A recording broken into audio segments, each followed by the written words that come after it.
is No Gifts, Please, the parenting podcast by the pair with no real gifts, but a whole lot of gumption. Hey, everyone, I'm Steve Noviello. And I'm Jenny Anchondo. Oh, what a nice sweater you have on today. I thank you. Sent to me by my fabulous co-host. Is it uglychristmassweater.com? Is that? I think so. Yeah, please do. It's fine. And I'm also like really sweaty because it's like very wintry. Uglychristmassweater.com. And they made these for us last year. They're so cute. And I've been waiting. I put it in my Christmas box and I'm about to put away Christmas stuff. And I thought, you know what? I need to wear it on the show. Yeah. One more year after year, potentially. Yeah. I mean, we're a few days into the new year here, but I feel like still like, when do you put your stuff? Oh, whenever my mom is in town and can help me, if I'm being honest. So like February or like? She's around in January because I'm doing a girls trip to Florida. So she's helping out. And then was that on your vision board? Work trip. It's just, no, it was on past vision boards, more travel with friends. Oh, that's nice. Yeah. So I'm doing that. And then Heath has some potential travel for work. And so she's just kind of on call for a couple weeks and will be VP Christmas decor, because isn't that just the worst, putting away Christmas decorations? Yeah, I feel like this year, we didn't do much outside, honestly. And then any of the stuff inside was like real greenery. So like it just gets thrown away. Oh, other than we take down the tree. I mean, essentially. And then there's like odds and ends. Like I think it's not a lot, but it probably should. There's like little pillows and blah, blah. No, I mean, it takes time. There's some trees. We just did one giant light up snowman in front this year. Which I thought was so fun. Wait, but that's the one that Heath put together. It was 6,000 parts. Yeah. Is that the one? Yeah. But it was just one. And I could have gotten, there were like matching like balls and an arch and everything like that. So well, actually you've got that space above here. We have the second garage. Yeah. So I'm so jealous. We don't have any storage. It is. Well, and that's what I always think, honestly, when I see other people's decorations, I'm like, where do you guys store this stuff? And you literally have a huge space in your home that's raw. That's unfinished. Yes. It's just waiting for a giant snowman to be sitting up there all year. And it used to be with all of Brighton's baby stuff. We were just in this waiting baby game, and now it's like clearing out. So anyway, you sent me something on Instagram. Oh gosh. That my reaction, well, let's play it. Well, here, let's set it up. Okay. Here's the thing. Like and we've talked about this before, all of these, I think that the world of social media does a disservice to parents, because there's all of this, like, look at how I'm doing it. Translation, here's why you're doing it wrong. You know what I mean? And I don't love it. Like, I feel like parents are kind of made to feel bad about how they parent, because I'm not a trad wife, or I'm not a bento box mom, or I'm not sitting down having conversations with my child about right. And if you're just like trying to get through the day and like make sure they have clean clothes on, then it's like not enough. Right. Yeah. And like some of this other stuff where it's like this soft parenting, like, again, we are both older parents.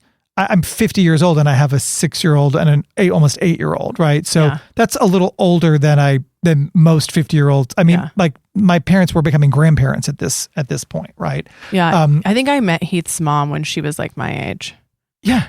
Yeah. Like I have a 1-year-old. Yeah. Like I look at pictures of like me with my grandparents as a kid, and they are younger in those photos than I am right now. And so take that into context. I think that, right. So like I'm definitely like the kind of parent who, some of that like old school, like, we're not here to negotiate. You're not in charge. Like, clean your friggin' room. You know what I mean? Like, that's how it goes. And honestly, a clean room is not even a thing in our house, because they don't really, like, I feel like your daughter's room, it's like a big play center as well. I don't know if it gets messy or not. Oh. Does it? Well, it hasn't been, but I've been there. Really? Maybe. It's pretty bad. It's art projects. It's art project on top of art project on top of like homemade snowflakes on top of, I drew this picture of you and I'm decorating, and I made she's always making things, and they're all you special. Also painted the walls in like chalkboard. Yeah. So like, I mean, we encouraged it. You encourage, but you know what? You encourage it in that room, which is nice. Yes. Like our boys, it's actually funny. Yesterday, Doug and I were hanging out downstairs. He's like, where are the kids? And I was like, they're upstairs playing. He's like, playing what? And I was like, I don't know. But like, they're in their room playing something. Like, how nice. And how nice that we're at that age now where you're just like off playing, and we're just both sitting here, sitting next to each other, scrolling on our phones. Like a true relationship should be. Speaking of scrolling on our phones, this guy came up on Instagram and I sent to you, as I often do, be like, hey, topic for the show. And your reply was, I love it. Take a listen. Let's say that you have a daughter named Maria, and Maria has a messy room, and you want Maria to clean her room. The two questions you could ask Maria are this. Maria, on a scale of 1 to 10, 1 meaning I'm not ready at all, 10 meaning I'm ready to do it right now, how ready are you, Maria, to clean your room? So she says, Dad, I'm a 2. Well, here's where the second question comes in, and it's a really interesting counterintuitive question. You say to Maria, why didn't you pick a lower number? So here's what happens. Maria has to explain why she isn't a 1, okay? And so she says, if I had my room cleaner, I'd be able to get to school on time faster and maybe see my friends a little bit more. What happens? Maria begins articulating her own reasons for doing something. And this is really axiomatic in sales and persuasion. When people have their own reasons for doing something, not yours, they believe those reasons more deeply and adhere to the behavior more strongly. Okay. I loved it. I thought that was brilliant. Clean your freaking room, Maria. Also, Brian's room is not as bad as Maria's, if you were watching the video. We're not negotiating here. And first of all, so Maria picked a 3.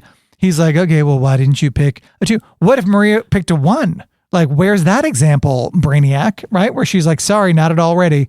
Okay, well, now what? Where's that video? It does remind me of the sales tactic they used to use to get you to buy personal training at LA Fitness back in the day. Yeah. Did you ever go Be like, how happy are you being fat? No, completely. 1 to 10. Completely. It was completely like that. But I do think this is a nice little way to not argue about it and to get them to be self-motivated instead of go clean your room, Maria.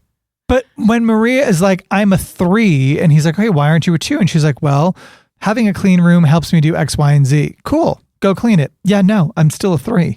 I'm aware of what the benefit would be, I see where it could fizzle. But why are children in charge? This is my question. I don't think it's about... you don't make the rules. I hear you. I don't think it's about them being in charge. I think it's about them learning how to be excited about doing things for themselves. So they're eventually they're going to leave and they'll have nobody to say, Maria, clean your room. And then she's going to be like, well, shoot, how do I do this? Or how do I find the motivation to do this? But if she had been sort of taught about cause and effect with dirty room, not ready on time, being late, getting frustrated, then perhaps as an adult, when she's like a roommate in college and, she doesn't want to get the nickname Messy Maria, she remembers, oh yeah, I need to... Let's hope that's the worst of her nicknames in college. Clean that up. You see what I'm saying? But what about the fast track to cause and effect, which is, Maria, clean your room. No, I'm not ready. Great. No TV, no Switch, no dessert. You still not ready? Yeah, great. You're no electricity. Maria is now Laura Ingalls Wilder. She's Little House on the Prairie. As opposed to be like, okay, well, when will you be ready? Let's try and schedule this. Let's sit down in the friendship circle and I'll pass you the talking stick and we can see, Maria, about why there are now Petri dishes of crap in your room because you won't clean it. I think that's so true. Well, and I guess that's what back to your point about the Instagram videos, they're so short and these people get experts and or put out these expert point of views and there's no discussion. And that is sort of the problem with getting parenting advice from social media. But I'm still Which is why we're here. I'm totally going to try that though. 100% I will try that. And I think that Heath will join me because he'll like the sales component of it. Oh, I saw it and I was like, this is your husband. This is your husband.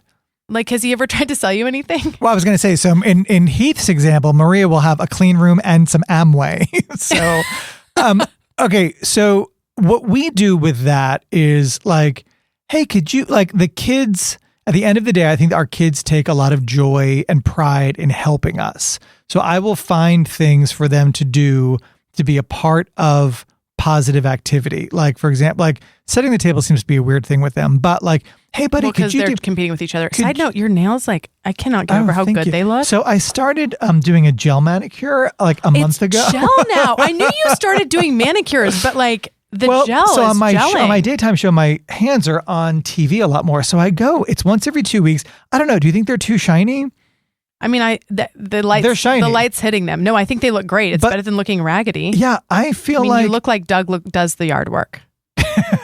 But because I like when they buff them to a high shine, but then a day later it's gone. So I personally love a buff and shine even as a woman, because gel, you do have to go every 2 weeks, and it's just not usually happening. Yeah, these like days I'll for go. me. But thanks. Yeah. Yeah, they look great. Okay, as you were saying, back to our regularly scheduled program.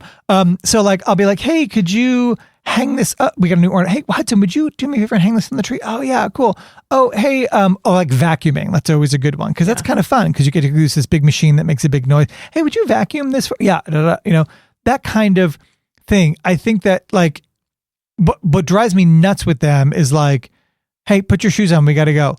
And then they like pretend they don't hear me. Hey, put your shoes on. Hudson be like, you don't have to ask me 1,000 times. It starts that early in men? He'll be like, you don't, I'm going to sneeze. Oh no. Oh gosh. Oh no. He'll be like, you don't have to ask me 1,000 times. I'd be like, I shouldn't have to ask you twice. Like you know the drill. Come downstairs, put your socks on, put your shoes on. We got to get out the door. Like, let's go. We have to go. And I find that the more like that I get like zzz about that, the more he gets resistant to it. So like we have to, you know, find other ways. But one of those ways I don't think is like, Hudson, we're 5 minutes late to school. How ready are you to get your ass out the door on a scale of 1 to 10? You know? And he's like, I'm good. Like I'm watching Sam and Cat on TV, and I'm feeling fine. I'm feeling fine, Dad. Yeah. Okay. Yeah, maybe it doesn't work for getting out the door. I saw a guy the other day on Instagram, and he was like, here's how to live off the compound interest of your wealth, even if you only have $7 in the bank. And he was like, you're going to do this, this, and this, and then you're going to do this. And it's like, it didn't add up, did it? And then people are like, wait a second. Like, or like the people were like, here's how to make $20,000 a week selling children's coloring books that you've never even designed. And like, you go to, and like, maybe you are, but like, I just can't help but think that if you actually were making $20,000 a week, making children's coloring books, you wouldn't be on Instagram trying to tell me about it. You'd be in one of those huts that Heath rented or won in Bora Bora, living your best life. We do a segment at work called Verified or Denied for this exact reason, to check like viral hacks. It's mostly for hacks. Right. Because people put stuff out there just to get clicks and downloads and saves and everything like that. I still am going to definitely do Maria's room. Okay. You'll report back. I will let you know. Room is a big thing with us. Brighton gets a lot of creative playtime in her room, and it gets very, very messy. And she's also starting to have friends who she prefers like certain people to come over others because they tolerate her mess. No, because they will make more of a mess, because she does have to clean it up. I mean, we're not like counting down. I mean, just to be clear, she does have to clean up her room, but she's starting to be like, oh, that friend, she'll be like, maybe we should go to like a bounce house or something with them, because she knows that particular friend's going to trash her room, and then she's going to have to. Oh, I thought you were saying that she'll like invite people over who are even worse than she is, so she looks better in comparison. Which, by the way, like would concern me. Like I go out drinking with this girl because she's a total slut. No, she doesn't want people who trash her room and like trash her stuff and her little like things that she has up and her artwork and things like that. She'll be like, maybe we should do like an outdoor only play date or something like that. Well, here's my hack. So, and I asked you to do this exercise as well. So as opposed to taking parenting advice from whatever that guy's name was, one of the things, so we have did I tell you that our news director is retiring? Yes. Okay. Which so is so here's what's crazy is that she was like, it's been 13 years. And I was like, oh my gosh. She hired it. She was one of her first hires. Did she hire you? No, Maria did before her. Anyway. So she's like, so she's retiring. And I was thinking to myself, like, because the new GM is pretty progressive. And I was like, I wonder if he will ask us as a staff, like, what would you like in a new boss? Oh, yeah. Because that would be like one of my buddies that used to work in Dallas at the NBC station, Ray Vieta, went and became an anchor at the Fox Orlando station. And when it came time for reviews and stuff, he was like, hey, when do we do the management review? And I was like, what are you talking about? And he was like, well, like you got like at NBC, we like after we have our reviews, we then review our managers so that they know how they're doing. He's like, how do you know at Fox how they're doing? And I was like, by how much money we're making. Like, I don't know that for a fact, but I'm assuming since there's no other feedback that is solicited, that it must be like, are you making money? Like, we're good to go. Yeah. So anyway, what if we do that with our kids? Like, we're all here trying to be a better parent, but when is the last time you sat down and said to your kid, hey, I've been thinking, like, how can I be a better parent for you? So I asked you to do it. I did it as well. I I didn't get around to asking Jacob, but Hudson and I had a conversation about it. His first answer was like something like silly, like you could buy me more toys or like you can buy me candy or whatever. But then I got an actual answer out of him, which is what I wanted. And can you guess what it is?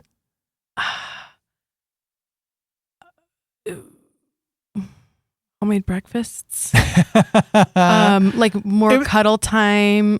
Yeah, I do love a good snuggle.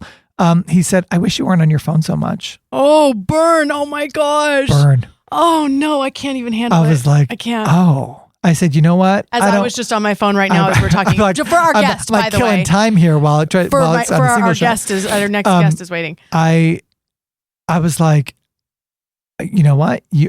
And I said to him, I said, I need you to know that there is nothing on Daddy's phone that is ever more important than you are. And if I'm ever distracted and not paying enough attention to you, then you make sure that you let me know because I want to hear about that. I said, now sometimes I have to work. There's some stuff that I have to do.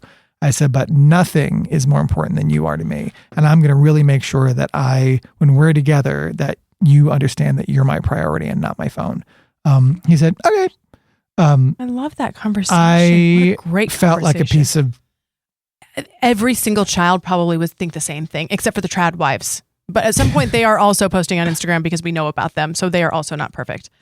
Okay, so I asked you to ask Brian. Okay, I just have so many more thoughts on this topic. Ahead, yeah. I remember Laura Bush giving a speech on this exact topic. She was a librarian and just, I think really... is somebody who has been entrenched in like traditional values, that sort of thing. And it was just something so simple, but she was like, your kids won't usually tell you to get off your phone, but they will grow up knowing what was more important than them. Yeah. And I was like, ooh, it's such a good reminder, but it is so hard with like these 24/7 types of jobs that we have. So it's just but if I'm being honest, like 10%, 20%, I'll even be generous and say 50% is job. The other 50% is like funsies, scrolling through whatever, even though but like you're playing and you're playing here, even that kind of stuff. Like even if we're not playing the same game together, like when I'm in your presence, this phone will not be between the two of us. I really need to get that box that we had. It reminded me of the guy on the show that we had. Yes. I need to have that box because even though it's such a simple thing, like it could just be any box, but I think the game playing aspect of it, of like, hey, I got 5 minutes, I got 10 minutes. Oh, I built up to an hour. Hey, look, I went for a walk around the block without my phone. I mean, I don't even go for a walk around the block without my phone. No. Mostly because I want to count my steps. I don't go to the bathroom without my phone. Yeah, I can admit that I need to work on that as well. Here's what Brighton said. Okay. And what was the setup? Would you like, hey, what's up, girl? So we were actually... we had just been going through she couldn't find these little shoe covers that go over her cheer shoes. So she's what they call a flyer in cheer where other people have to hold her feet. And so I got her these covers because I thought that's gross for your teammates. If you're going to walk through the parking lot in those shoes, she should not have to put your shoes on her hands. And it was getting time consuming to like take off the shoes, walk in with flip-flops, put them back on. So we got these covers. Anyway, she couldn't find the covers. I'm like, what are we going to do? What are you going to do to make sure you always have the covers? So she started sort of analyzing like the shoe bin and where things are and things like that. And then she noticed something. And then I brought this up. I said, I've got, this important question for you. What do you think I can do to be a better mommy? And, Brighton's like so dear. Mm-hmm. So this is a reflection of her kindness, not my mothering. She was like, you are already the best mommy. I can't think of anything. Are you shitting me? I'm not. I'm not. And it was even during a time of conflict where I was trying to get her stuff. And then I said, no, it's for the podcast. Like you really need to think of something. There's plenty of things I can think of. And then she said, okay, no offense, but I really do think you could do a better job of keeping your shoes together. For example, this one flip-flop is here and this other is not a flip-flop. It's next to it. So you really you need to start keeping your shoes together. And I also don't even know if you wear all of these shoes. Because you were getting on her about her shoes. So I feel like she still hasn't given me, here's the other thing with her. She'll say something in like a week. She'll be like, remember when you asked me that question? Well, I just noticed something. Like I've been analyzing you and, I noticed that you did. I'm going to ask her next time I see her. Yeah, ask her. I'm like, listen. And report back. What can your mom do to be a better mom? I think, I can think of plenty of things myself, but that was her answer, was the shoe thing. And I don't know if you wear them all, which is obviously a moot point because that's not what shoes are about. I could be better. I feel like I could be a better participant in my child's life. Like I Like when I am with my parents, they are like always up, and I get it. It's a limited amount of time. It's grandparent time or whatever, but they are always like, let's play a game. Let's do this. Let's play air hockey. Let's build this. Let's create my this. Parents let's too. Same. It's amazing. And I'm like, oh my God, I just want to take a nap. I'm like, let's watch a movie, Well, it's different. You work full time and have a lot going on, and have to figure out the meals and the indoor decor and where to sell the rug. And there's a big mental load on being a parent. Okay, I'm adding to my vision board a phone with a no sign, like a timer. I need that box. I want the phone box that you put the phone in, and then it's a game for how long you can leave it in there. Yeah. And it's like, again, I look back at it because it really is a problem. Like I look back at it and like there were decades of my life that I had no problem. I mean, I think about, I think about this too. Like I think about college, right? How'd you know how to drive places? Right. Like, well, you got a triptych or you got a map. Like, throwback. I mean, with the triptych. Like, I remember being in the backseat of my dad's Oldsmobile. We were driving to Niagara Falls, and my grandfather and I were sitting there, like, mapping. Okay, like we had little dots every time we passed something, and how many dots are we now? Blah, blah, like, or in college, like, you didn't know if your friends were at their house, and you walked across campus in the snow to somebody's apartment, hoping they'd be there. And if they were, great. And if they weren't, you hung out with whoever was there and you made a new friend. And like you just went places, and sometimes you ran into people and sometimes you didn't. And guys would call the landline to get a date at the sorority house. Oh, really? Yeah. We always had on duty somebody to answer the phone. Well, that's fancy. Yeah, it was fun. I don't even know that we barely had working water at my fraternity house. So I don't know that we had a landline. Anyway, okay, so I'll get back to you with the real answer. I'm sure there's a more real answer, truly. And I'll let you know if I'm going to ask Jacob as well, because I feel like he'll have feedback. He will have some feedback. Hey, we appreciate your feedback as well. Feel free to leave some in the comments whenever you listen. Be sure to click like and subscribe. A new episode every Tuesday morning at 7 a.m. on your favorite podcast platform. Plus, you can see the video right now on YouTube. Just search for our podcast there. If you do anything else today, go find yourself a friend you don't need to clean the house for.